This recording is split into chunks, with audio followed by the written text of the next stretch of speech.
ಬಸವ ಜಯಂತಿ 2025. ಎಲ್ಲರಿಗೂ ಬಸವ ಜಯಂತಿಯ ಹಾರ್ದಿಕ ಶುಭಾಶಯಗಳು.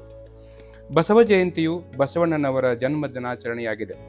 ಕ್ರಿಸ್ತಶಕ 1134ರಲ್ಲಿ, ಅಂದರೆ 12ನೇ ಶತಮಾನದಲ್ಲಿ ಕವಿ ಮತ್ತು ತತ್ವಜ್ಞಾನಿಯಾಗಿ ನಮ್ಮ ಕನ್ನಡ ನಾಡಿನಲ್ಲಿ ಜನ್ಮ ತಾಳಿದ್ದು ನಮ್ಮೆಲ್ಲರ ಭಾಗ್ಯ.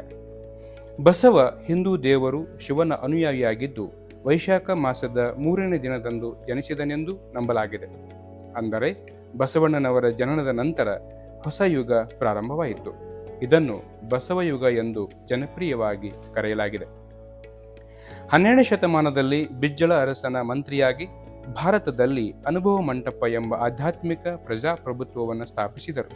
ಇದನ್ನು ವಿಶ್ವದ ಮೊದಲ ಸಂಸತ್ತು ಎಂದು ಕರೆಯಲಾಗುತ್ತದೆ ಮತ್ತು ಇದು ಮಾನವ ಕುಲದ ದುಃಖಗಳಿಗೆ ಎಲ್ಲ ರೀತಿಯ ಪ್ರಾಯೋಗಿಕ ಪರಿಹಾರವನ್ನು ಹೊಂದಿತ್ತು. ಈ ಬಸವ ಜಯಂತಿಯನ್ನು ಕರ್ನಾಟಕ, ಮಹಾರಾಷ್ಟ್ರ ಮತ್ತು ಆಂಧ್ರ ಪ್ರದೇಶಗಳಲ್ಲಿ ಹೆಚ್ಚಾಗಿ ಇದನ್ನು ಆಚರಿಸಲಾಗುತ್ತದೆ. ಈ ಆಚರಣೆಯ ಸಂದರ್ಭದಲ್ಲಿ ಅವರ ಒಂದು ವಚನ ಸಾಕು ನಮ್ಮ ಬದುಕು ಹಸನಾಗುವುದಕ್ಕೆ.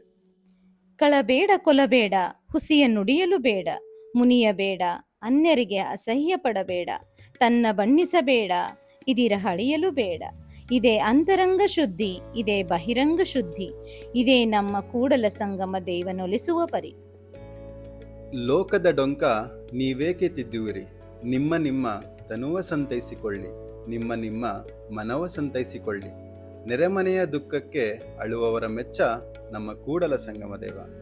ನುಡಿದರೆ ಮುತ್ತಿನ ಹಾರದಂತಿರಬೇಕು, ನುಡಿದರೆ ಮಾಣಿಕ್ಯದ ದೀಪ್ತಿಯಂತಿರಬೇಕು, ನುಡಿದರೆ ಸ್ಫಟಿಕದ ಶಲಾಕೆಯಂತಿರಬೇಕು, ನುಡಿದರೆ ಲಿಂಗ ಮೆಚ್ಚಿ ಔದೌದೆನಬೇಕು.